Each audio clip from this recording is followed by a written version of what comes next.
I too saw the reel that is trending on whole social media about the penguin.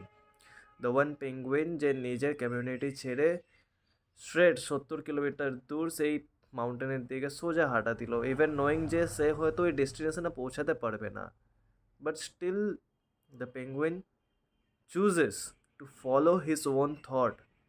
And after seeing the documentary which is posted in YouTube 15 years back, I realized যে ভাই, you should have the courage to follow your own thoughts. নিজের বিবেচনা যে কতটা ঠিক সেটা এই একমাত্র বোঝায়, যে you should believe in yourself, and that's the thing. তো ভাই, hats off to the penguin. And এটাই যে মানে জিনিস কত লেটে ভাইরাল হয়, like it's a 15 years back, 15 year ago back story, সেটা 2026 গিয়ে ভাইরাল হচ্ছে। বাট ইটস গুড, এটা দেখে অ্যাটলিস্ট কিছু জনের কামব্যাক হোক, চেতনা ফিরুক, বিবেচনা মাথায় আসুক। That's it. Spread smile.